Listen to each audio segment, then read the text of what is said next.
நம்ம எல்லாருக்குமே தெரியும் ராஜராஜ சோழனால தஞ்சை பெரிய கோயில் கட்டப்பட்டது. ஆனா ராஜராஜ சோழன் யாரை வச்சு அந்த கோயிலை கட்டாரு? அதாவது அந்த கோயில் கட்டுறதுக்கு ஒரு இன்ஜினியர் வேணும் இல்லையா? அந்த காலத்துல அந்த சோழர் காலத்திலே 1000 வருஷங்களுக்கு முன்னாடி அப்படி ஒரு இன்ஜினியர் இருந்திருக்காருன்னு சொன்னா உங்களால நம்ப முடியுமா?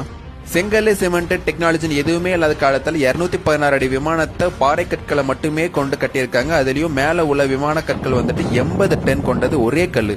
1000 வருஷமா கம்பீரமா நின்றுட்டு அந்த தஞ்சை பெரிய கோயிலை கட்டின சோழ தேச சிற்பியோட பேரு ராஜராஜ பெருந்தச்ச குஞ்சரமல்லன். அவரு தான் அந்த கோயிலை கட்டினது. இது இந்த கோயிலோட சீஃப் இன்ஜினியர் அவர் தான். அதுக்கு ஒரு உதாரணம் தான் அந்த கோயிலே இருக்கக்கூடிய அந்த மண்டபம். அதுல எவ்வளவு ஸ்லாப்பா இருக்கு பாருங்க. கிட்டத்தட்ட ஒரு சைனீஸ் மாடல் மாதிரி 1000 வருஷம் முன்னாடியே எந்த ஒரு பிசிறும் இல்லாம அவ்வளவு ஸ்லாப்பா எப்படி ஒரு சிற்பியால செய்ய முடியுது? இதுதான் சோழ சிற்பக்கலைக்கு ஒரு உதாரணம்.